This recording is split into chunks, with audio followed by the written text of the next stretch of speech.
Assalamualaikum semuanya. Kembali lagi di Bing PNP di PNP Podcast bersama aku Salsa Rasabila sebagai mahasiswa semester akhir yang sekarang sedang PKL di salah satu kedinasan.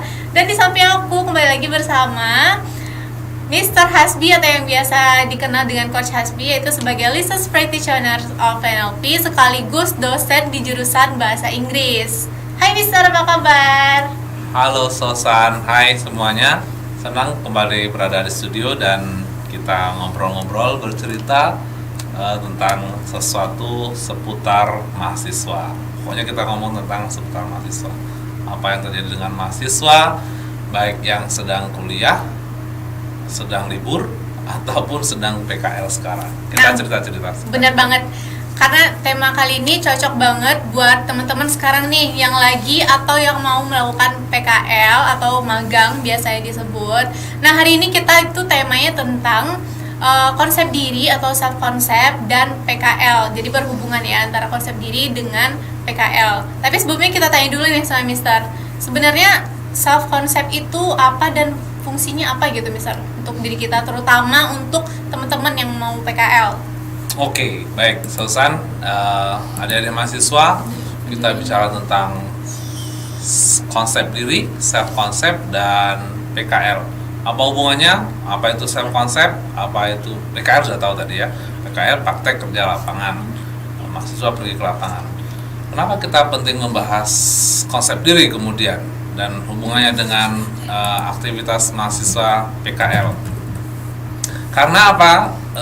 Karena kita menginginkan buat adik-adik mahasiswa yang akan PKL, you make the most of your study term ya. Karena PKL adalah masa pembelajaran dan pada saat yang sama bagaimana memaksimalkan masa pembelajaran tersebut. PKL adalah masa pembelajaran, tapi di sana ada perbedaan dengan pembelajaran biasa, kuliah di kampus atau kuliah online yang seperti yang kita lakukan tahun lalu. Karena di PKL kita merasakan suatu proses menuju ke dunia kerja, menuju dunia kerja. Maka penting kemudian buat mahasiswa yang PKL atau yang akan PKL untuk mengenal konsep diri. Apa itu konsep diri? Itu pertanyaannya tadi. Bener banget. Konsep diri adalah bagaimana seseorang melihat dirinya, menilai dirinya, menghargai dirinya, kemudian bagaimana memposisikan dirinya, itu secara umum bisa kita definisikan demikian. Atau bagaimana kemudian dia bisa berada nyaman di suatu tempat atau merasa tidak nyaman di suatu tempat. Nah, ketika mahasiswa tidak memiliki konsep diri yang positif, konsep diri yang baik, yang terjadi kemudian ketika dia berada di tempat PKL, dia boleh jadi akan merasa galau karena kemudian orang yang ada di sekitarnya berbeda dengan apa yang dia temui selama ini. Aktivitas yang dilakukannya berbeda dengan aktivitas yang biasa dia lakukan, dia kerjakan. Kemudian suasana, bentuk pergaulan, pembicaraan orang juga tidak sama dengan yang biasa dia temui sehari-hari. Karena itu penting buat mahasiswa mengenali konsep diri, terutama buat yang akan PKL. So, konsep diri itu kalau boleh dilihat kakinya ada 3, yang menopangnya ada 3 ya, ada 3. Apa aja tuh Mister? Yang pertama apa yang dikenal dengan self image. Apa itu self image? Bagaimana dia melihat dirinya. Dia saya ini siapa sih? Saya ini mungkin apa kekurangan saya, apa kelebihan saya secara fisik, secara yang nampak. Self image dia seperti apa? Ini kemudian sangat berpengaruh ketika dia melihat bagaimana kemudian dia melihat dirinya sebagai orang yang seperti apa, gitu kan? Kalau dia kemudian tidak siap untuk dengan penampilannya, dengan fisiknya, maka dia akan bermasalah untuk di selanjutnya. Dia akan menemui kesulitan, menemui kendala ketika dia akan berada di lingkungan baru misalnya. Ketika dia akan berada bersama orang-orang baru, teman-teman baru, kawan kerja yang baru dan seterusnya. So yang pertama self image, yang kedua dinamakan self esteem. atau self worth ya. Bagaimana dia menilai dirinya, bagaimana dia menghargai dirinya. Dan ini erat kaitannya dengan bagaimana dulu di masa lalunya dia diperlakukan oleh orang lain. Dengan apa yang nampak pada dirinya, misalnya Susan kelihatan cantik misalnya kan, kemudian orang mengapresiasi itu, maka Susan merasakan kecantikan Susan adalah sesuatu yang positif.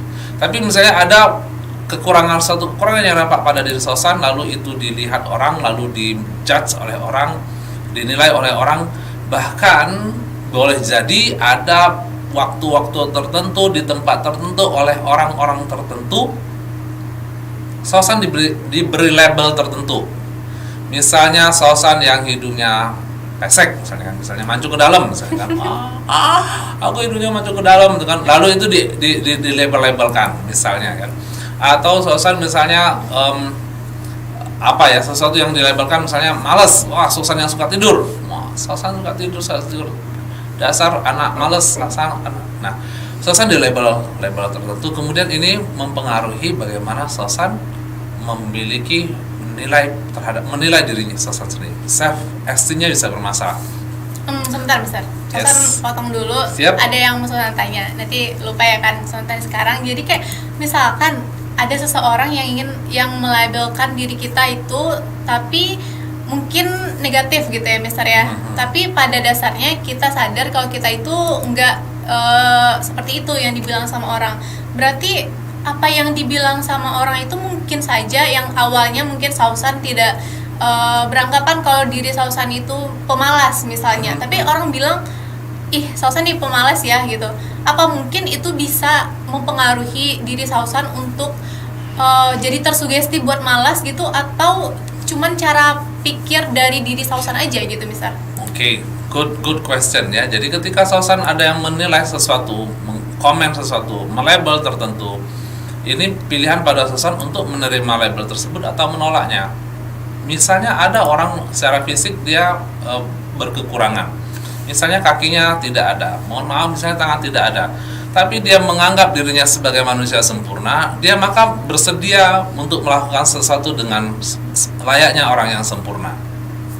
Kita punya banyak contoh orang-orang seperti ini. Dia tidak, kakinya cuma satu misalnya kan, tapi dia menganggap dirinya orang yang sempurna, maka dia tidak butuh orang lain. Sebaliknya ada orang yang secara fisiknya sempurna, tangan, mata, telinga, kakinya berfungsi secara sempurna, hanya saja dia sulit mendapat kerja, lalu dia memposisikan dirinya sebagai orang yang tidak sempurna, lalu dia memaksakan dirinya berpenampilan orang tidak sempurna, lalu mereka berada di simpang-simpang jalan untuk mengharapkan belas kasihan orang. Sering dijumpai ya. Nah, kenapa bisa demikian? Karena dia self esteemnya bermasalah. Dia menganggap aku nih sudahlah nggak mungkin nih. Aku sudah mencoba ini, itu nggak mungkin, kayaknya memang yang bisa aku lakukan hanya cuman ini. Sangat boleh, itu salah satu faktornya. Jadi self image-nya, self esteem-nya, yang dua baru kita bahas. Jadi yang seperti Susan tadi, we have a choice. Kita punya pilihan, whether kita mau terima apa yang dilabelkan orang kepada kita, apa yang orang cap pada diri kita, atau kita menolaknya. Atau kita melihatnya sebagai sesuatu yang lain. Oke, dia mengatakan saya ini orang pemalas. Oh, dia lagi mau memotivasi saya supaya lebih rajin. Saya bukan orang malas, tapi dia kayaknya menginginkan saya lebih rajin lagi nih. Maka apa yang terjadi? Apapun label orang kepada kita bisa membalikannya, menolaknya.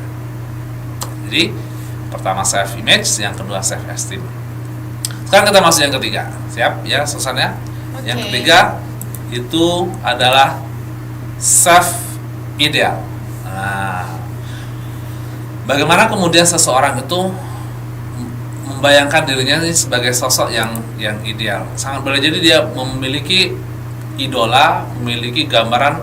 Kalau misalnya Susan mau menjadi seorang presenter, maka presenter seperti apa Susan inginkan? Oke, kayaknya aku kayak Mbak Najwa Shihab. Oke. Bayangkan, maka apa yang terjadi?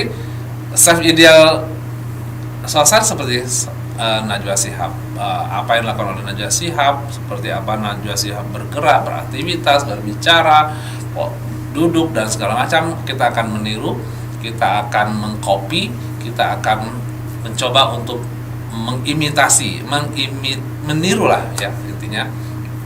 Nah, yang terjadi kemudian banyak di antara kita, banyak di antara mahasiswa itu tidak memiliki self ideal. Dia mau jadi seperti apa sih, kan? Yang dia tahu misalnya, sekarang saya mau PKL, ya udah saya PKL. Bahwasanya PKL itu adalah half professionally employee, ya, setengah dari seorang employee yang profesional. Artinya secara administrasi dia adalah mahasiswa yang sedang magang di sebuah kantor institusi. Tapi secara institusinya dia memang dipekerjakan, diperlakukan, dianggap sebagai seorang karyawan. Maka ketika kemudian dia tidak memiliki gambaran bahwa seperti apa sih seorang karyawan, maka sangat boleh jadi kemudian dia tidak nyaman berada di satu ruangan, dan kemungkinan ada yang dapat satu ruangan itu dari pagi sampai sore berada di ruangan yang sama.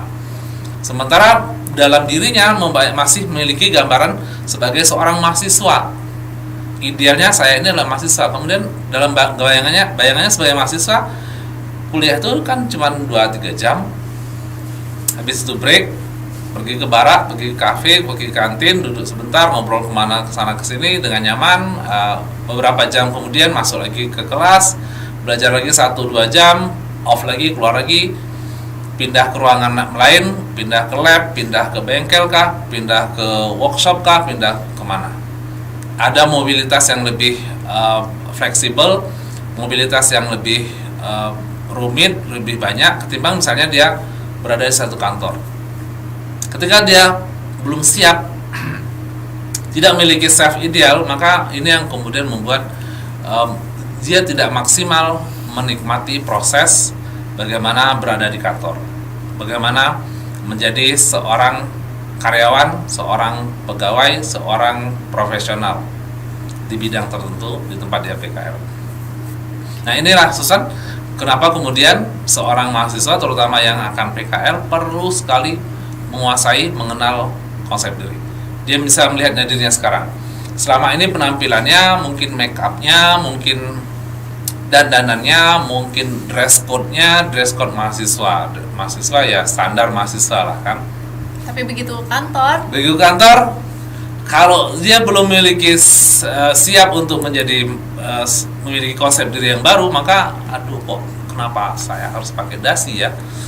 Misalnya buat yang PKL-nya mengharuskan dia pakai dasi misalnya, kenapa sekarang harus pakai sepatu apa ya, yang ada high heel misalnya kan, atau sepatunya nggak lagi sepatu cats atau sepatu casual seperti biasa waktu kuliah. Aduh, nggak nyaman ya, karena dia belum menyiapkan konsep diri baru sebagai seorang karyawan atau mahasiswa yang sedang menjadi half karyawan Ceca ya. Berarti penting nih misal punya pandangan ideal gitu, walaupun kita kayaknya ini mungkin belum banyak juga ya yang tahu, misal termasuk mungkin ini pelajaran baru juga buat Susan dan teman-teman.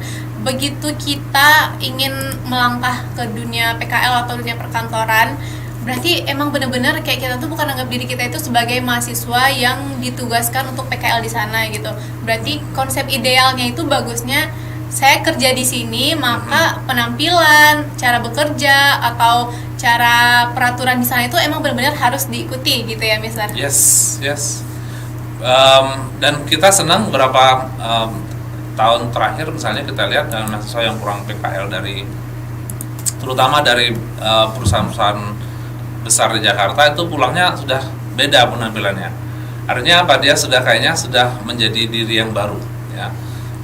Pergi PKL di awal Januari misalnya atau akhir Januari, awal April pulang kita ketemu kok beda itu kan. Nah, ini mungkin bentuk bagaimana kemudian dia ketika dia berada di kantor itu benar-benar merubah konsep dirinya.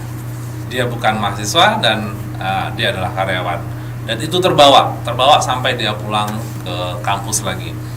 Dan untungnya kemudian masih ada beberapa waktu untuk kemudian dia menyelesaikan studinya dan kembali menyesuaikan lagi menjadi mahasiswa seperti itu Susan.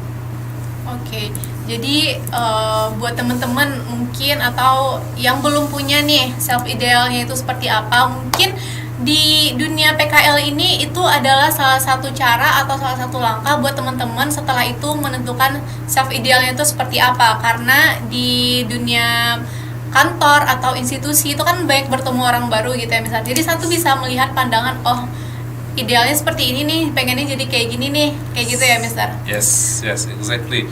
So di tempat PKL pembelajarannya tidak hanya mengerjakan tugas-tugas yang diberikan, job-job yang dikasih, tapi juga pembelajarannya adalah bagaimana kemudian melihat orang yang berada di sekitar kita, bagaimana mereka berpenampilan, bagaimana mereka bersikap, bagaimana mereka merespon. Kalau ada yang tidak positif, misalnya kita bisa meng-cross check dengan peraturan yang ada di kantor tersebut atau dengan orang-orang yang lebih kita yakini memiliki kemampuan untuk menjelaskan apa yang terjadi misalnya. Nah, jangan sampai pula kemudian kita berada di kantor lalu kita berdekatan dengan orang-orang yang dalam tanda petik toxic employees, ya kan? Employee yang sifatnya toxic gitu kan. Kita tahu tidak semua tempat PKL karyawannya atau employee-nya itu adalah sosok ideal yang bisa kita imitasi, bisa kita tiru, tapi kita bisa dengan mudah mengidentifikasikan ini orang yang kayaknya nggak cocok buat dijadikan self ideal, ini orang yang cocok, atau ini orang yang cocok buat kita bertanya, orang yang cocok buat kita untuk belajar, orang yang cocok buat kita menggali banyak informasi tentang apa yang terjadi di dunia perkantoran, seperti itu. Itu tergantung diri sendiri juga ya teman-teman. Yang di lingkungan itu kalian itu melihat orangnya itu ada yang negatif, ada juga yang positif. Nah, tergantung diri kita sendiri itu ingin menerima yang negatif atau yang positif, karena sebaiknya itu yang positif ya. Tapi ini Mister, mungkin self concept ini sangat berhubungan dengan self love gitu kan. Karena kita punya konsep diri, kalau kita tidak mencintai diri sendiri, mungkin konsep dirinya itu belum terbentuk dengan sempurna ya menurut Sausan Mister. Ketika kita melangkah masuk ke kantor, kita harus punya kepercayaan diri bahwa hari ini harus bisa, atau hari ini benar-benar harus semangat, seperti itu.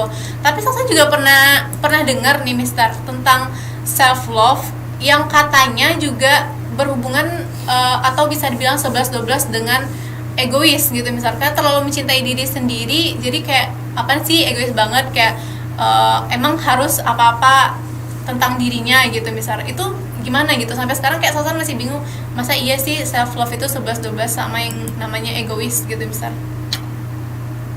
Oke, pada dasarnya setiap kita punya ego ya, aslinya kita semua punya ego. Kemudian ketika egonya ini ego itu seperti kata seorang filsuf ya, seperti balon ya, balon gas. Semakin dibesarkan egonya, apa yang terjadi, dia semakin ringan artinya semakin melayang dan riskan untuk pecah, untuk merusak dirinya sendiri. Beda dengan self love. Self love sebenarnya dia lebih cenderung, yang bisa pahami adalah untuk bagaimana dia mencintai dirinya dan aware, sadar akan kelebihan, akan potensi dirinya, dan kemudian ketika dia memiliki self love, kelebihan yang dia miliki itu yang dia besarkan, kekurangan yang dia miliki itu yang dia tutupi. Sementara ego mau kelebihannya, mau kekurangannya, pokoknya aku benar. Ya, aku benar. Tapi kalau self love dia lebih aku punya kekurangan di sini nih. Kalau aku terus mempertahankan ini, bisa-bisa aku akan terjadi sesuatu yang tidak baik pada diriku. Maka sesuatu ini harus aku hilangkan atau aku perbaiki. Ya. Kalau ego, aku punya kekurangan, tapi ini adalah aku. Mau ngapain lo, gitu kan? Ya. Jadi bedakan antara self love dengan self ego. Kalau dia mencintai dirinya, maka dia akan membuat dirinya bisa berkembang, kemudian bisa ketika ada kekurangan bisa dia tutupi, atau dia bisa kekurangan tersebut dia kembangkan menjadi sebuah potensi. Misalnya dimiliki kekurangan seperti tadi contohnya kan, secara fisik dia kurang, maka dia akan mengembangkan potensi dirinya apa. Bisa jadi dengan kekurangan tersebut ada kelebihan yang bisa dia kembangkan. Nah, di sanalah dia tidak ingin orang kemudian melihat dirinya sebagai orang berkekurangan. Dia ingin tetap sebagai manusia yang sempurna, diperlakukan seperti manusia yang sempurna dengan memiliki kekhasannya sendiri. Nah, Okay. The point is berarti self love itu kita harus benar-benar mengkondisikan diri kita, itu tidak boleh berlebihan, nggak boleh kayak terlalu mementingkan diri sendiri gitu misal. Yes. Berarti harus ada batasannya hingga kita disebut egois gitu ya misal. yes. Jadi Oke. itu penting banget buat teman-teman nih yang mau PKL. Semoga aja di materi kali ini bersama Mr. Hasbi kalian bisa mendapatkan hal yang positif untuk melangkah di perkantoran atau institusi gitu. Semoga keluar dari perkantoran dan kembali sebagai mahasiswa itu sudah punya pandangan self idealnya tersendiri ya Mr. ya, Yes, buat teman-teman yes. yang belum punya self ideal. Nah, terima kasih buat Mr. Hasbi hari ini yang udah memberikan materi yang sangat berguna dan sangat bermanfaat banget, terutama buat mahasiswa di tingkat akhir yang mau PKL. Nah, untuk yang mau konsultasi sama Mr. Hasbi ini tentang self concept juga bisa, atau tentang parenting dan sebagainya, bisa langsung di mana Mister? Di IG-nya @hasbiparenting institute, @hasbiparenting, atau nanti ada di caption di bawah. Iya, cek di description box nanti bakalan ditulis. Nah, jangan lupa juga buat saksiin PNP Podcast. Stay tune terus di YouTube-nya Bing PNP. Ada banyak banget materi yang bakalan kita bahas di sini, yang pastinya bakal seru-seru banget ya, Mister ya. Yes. Oke, terima kasih teman-teman semua. Nanti kembali lagi bersama Sausan dan Mr. Hasbi. So, untuk hari ini, see you. Assalamualaikum warahmatullahi wabarakatuh.